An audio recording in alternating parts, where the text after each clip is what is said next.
सटाणा पोलिसांची दमदार कामगिरी, गुटखा तस्कराला अटक। सटाणा शहरात अवैधरित्या विक्रीसाठी प्रतिबंधित गुटखा आणणाऱ्या तस्करावर सटाणा पोलिसांनी कारवाई करत गुटखा, तंबाखूजन्य पदार्थ आणि मोटारसायकल असा एकूण 57,500 रुपयांचा मुद्देमाल जप्त केला आहे।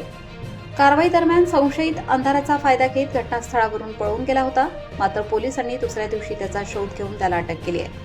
30 जून रोजी रात्री पोलीस निरीक्षक योगेश पाटील यांना गुप्त माहिती मिळाल्यानंतर कारवाईचे आदेश देण्यात आले।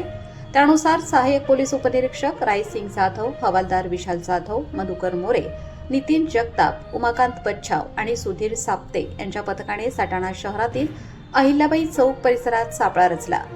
रात्री सुमारे 10:30 वाजता सादिक सलीम शेख राहणार मुल्लावाडा सटाणा हा होंडा शाईनशा मोटारसायकलवर प्लास्टिकची गोणी घेऊन येताना दिसला। पोलिसांनी त्याला थांबवून चौकशी सुरू केली, मात्र गोणीची झडती सुरू होताच त्यांनी अंधाराचा फायदा घेत घटनास्थळावरून पळ काढला। पोलिसांनी पाठलाग केला, परंतु तो गल्लीबोळातून पसार झाला। त्यानंतर पोलिसांनी गोणीची तपासणी केली असता त्यामध्ये विमल पान मसाला, तंबाखू असा महाराष्ट्रात प्रतिबंधित गुटखा, तंबाखूजन्य पदार्थ आढळून आले। या कारवाईत गुटखा आणि मोटारसायकलसह एकूण 57,500 रुपयांचा मुद्देमाल जप्त करण्यात आला आहे।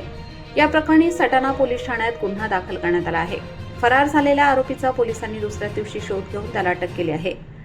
आरोपीला सटाणा न्यायालयात हजर केले असता न्यायालयाने 1 दिवसाची पोलीस कोठडी देण्यात आली असून पुढील तपास सटाणा पोलीस करीत आहेत। प्रबंधभूमीसाठी प्रतिनिधी चेतन बागुल, सटाणा।